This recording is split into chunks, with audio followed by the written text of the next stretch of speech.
1991 সালে বেগম খালেদা জিয়ার নেতৃত্বে বিএনপি সরকার গঠন করার পরে ছাত্রদল ঢাকা বিশ্ববিদ্যালয় ক্যাম্পাস দখলে নেবার জন্য যে নারকীয় তাণ্ডব চালিয়েছিল, এই তাণ্ডবের একটা ঢেউ লেগেছিল শামসুন্নাহার হলে। শামসুন্নাহার হলের এই ঘটনা সারা বাংলাদেশকে হতবাক করে দিয়েছিল। ছাত্রদলের নেতাকর্মীরা হলের ভিতরে জোরপূর্বক ঢুকে ছাত্রীদের শ্লীলতাহানি, তাদের সাথে অশোভন আচরণ, অঙ্গভঙ্গি, এমনকি ধর্ষণের মতো ঘটনা ঘটায়। সেটা নিয়ে সারা দেশ প্রতিবাদ এবং তোলপাড়ে ফেটে পড়ে। ঠিক সেরকমই একটা ঘটনার পুনরাবৃত্তি ঘটেছে গত রাত্রে। যে ঘটনাটি দেখে বাংলাদেশের সাধারণ মানুষ, অভিভাবকেরা, ছাত্রছাত্রীরা যার পণ্যায় হতাশ হয়েছে। ঘটনাটা কি ঘটেছে? এই গত 2 দিন আগে তিতুমির কলেজের ছাত্রী হোস্টেলে ছাত্র রাজনীতি নিষিদ্ধ, সেখানের ছাত্রীরা একটি প্রতিবাদ মিছিল বের করে। এই প্রতিবাদ মিছিল বা প্রতিবাদ করার কারণে তিতুমির কলেজের প্রশাসন তারা 3 জন ছাত্রীকে বহিষ্কার করে, অন্যায়ভাবে বহিষ্কার করে। এই বহিষ্কারকৃত কারা? যারা ছাত্র রাজনীতি, তিতুমির কলেজের ওই নারী হোস্টেলে ছাত্র রাজনীতি চায় নাই, প্রতিবাদ করেছে, এদের 3 জনকে প্রশাসন বহিষ্কার করেছে। আচ্ছা, এখন বিপত্তিটা ঘটেছে এই বহিষ্কার করার পরে যাদের সহপাঠীদের বহিষ্কার করেছে, যারা ওই আন্দোলনে ছিল, তারা স্বাভাবিকভাবেই একটু প্রতিবাদে ফেটে পড়বে, এটাই তো স্বাভাবিক। এই মেয়েরা প্রতিবাদ করেছে ওই 3 জন ছাত্রীকে বহিষ্কার করার প্রতিবাদে। একটা প্রতিবাদ সমাবেশ বা মিছিল বা বিক্ষোভ, যাই হোক, হল রুমের সামনে, ছাত্রী হলের সামনে করেছে। এর কিছুক্ষণের ভিতরেই তিতুমির কলেজের যে ছাত্র দলের ছেলেপেলেগুলো আছে তারা হলের ভিতরে ঢুকে পড়ে এবং ছাত্রীদের দিকে আস্তে আস্তে তারা এগিয়ে আসে।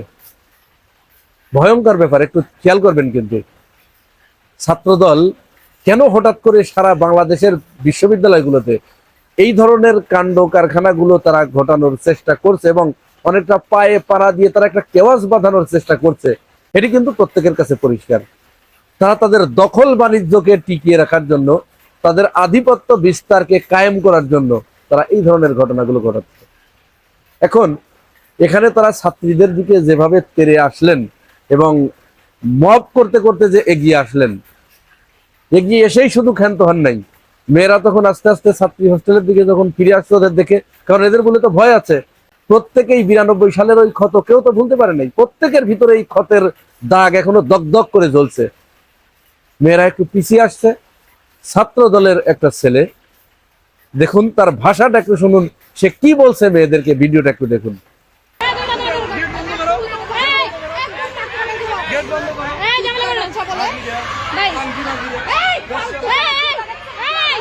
কোন মায়ের সন্তান এই ধরনের গালিগালাজ বা কোনো ছাত্রী হোস্টেলের সামনে গিয়ে করার দুঃসাহস দেখাবে, এটা কল্পনা করা যায়? এটা কাদের দ্বারা সম্ভব হয়েছে? এটা সম্ভব হয়েছে শুধু এর ভিতরে নৈতিকতা, মনুষ্যত্ব এগুলো না থাকার কারণে। মনুষ্যত্ব, বিবেকবোধ সম্পূর্ণ কোনো মানুষ, কোনো ছেলে বিশ্ববিদ্যালয়ে পড়তে গিয়ে নারীর সাথে এই ধরনের আচরণ করতে পারে?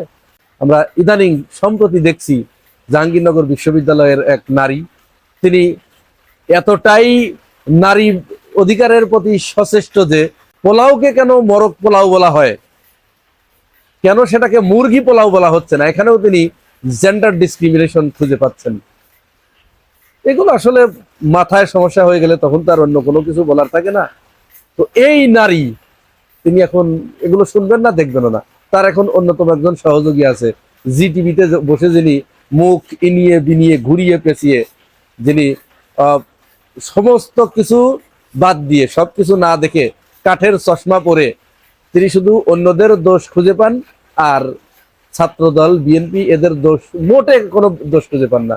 এবং সারা দেশে কে কোথায়, বিএনপি এবং ছাত্রদলের বাইরে কে কোথায় একটু জোরে কাশি দিল, একটু জোরে দূষিত বায়ু ছাড়লো, এইটা নিয়ে তিনি টকশোতে বসে যান। কিন্তু ছাত্রদল, বিএনপি, যুবদল, স্বেচ্ছাসেবক দল, এদের যে সীমাহীন চাঁদাবাজি, সীমাহীন ধর্ষণ, খুন, রাহাজানি, ছিনতাই, দখল, এগুলো সম্পর্কে তিনি এগুলো চোখে দেখেন না। এবং নারীদের যে শ্লীলতাহানি করা হয়, নারীদের যে এইভাবে গালিগালাজ করা হয়, এটিও ওই দুই নারীবাদী, তিনি চোখে দেখেন না, শোনেন, শুনতে পান না। এরা যখন বলে যে তারা নারীর অধিকার নিয়ে কথা বলছে, তখন এদের সন্দেহ করার যথেষ্ট কারণ আছে।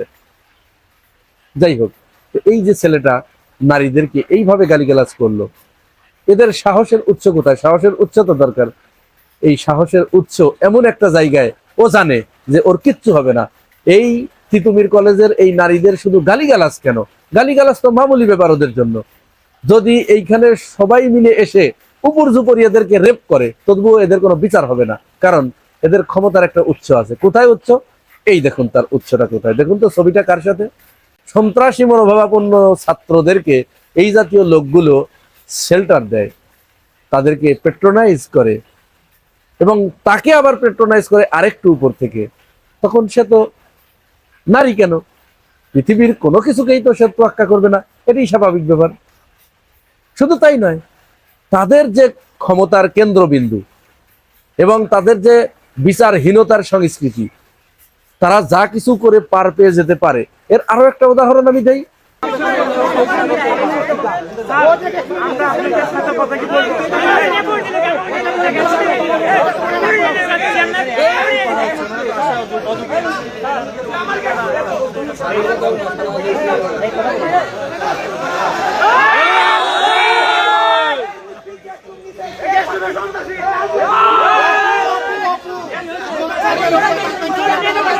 ঢাকা বিশ্ববিদ্যালয়ের মহসিন হলে সেখানে কি হয়েছে আপনারা জানেন, যে শাহবাগ থানার ভিতরে সাংবাদিকদেরকে মারধর করা হয়েছে না, 14-15 জন সাংবাদিককে।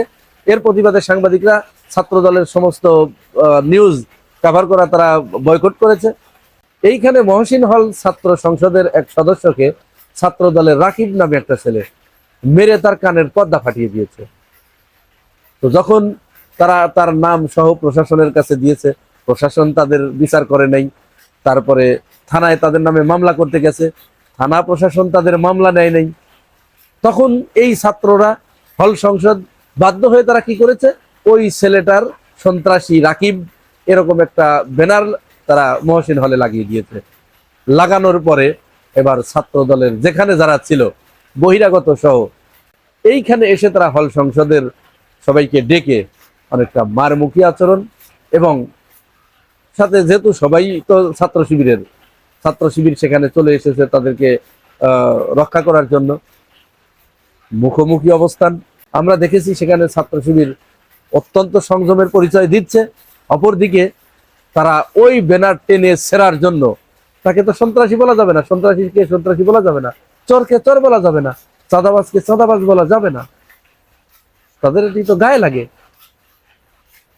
তারা ওই ব্যানার টেনে ছিঁড়বে, ছিঁড়তে না দিলে তাদেরকে মেরে রাত্রেই হল থেকে বের করে দেবে, এরকম একটা ব্যাপার স্যাপার। এই যে তাদের শেল্টার দেওয়ার একটা মানসিকতা, অপরাধীকে আড়াল করার একটা মানসিকতা, এটা খোদ মিডিয়া এবং আমাদের যারা সুশীল সমাজ এখন কাজ করছে, এই দায় তারা মোটেই এড়াতে পারে না।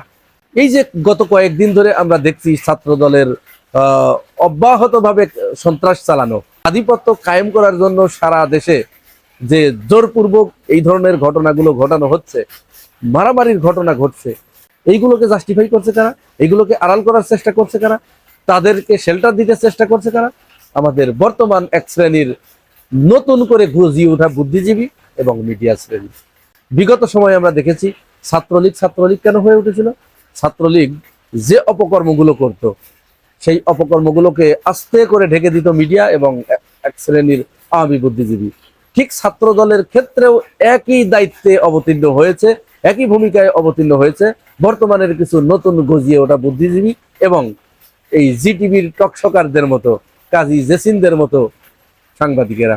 গতকাল একটা নিউজ দেখলাম, ডক্টর জাহেদ বলেছেন 5 আগস্টের পরে গ্রেপ্তারকৃত যে কয়েকজন সাংবাদিক, এরা শেখ হাসিনা যে গণহত্যা চালিয়েছে এর থেকেও ভয়ঙ্কর অপরাধ করেছেন এই সাংবাদিকেরা।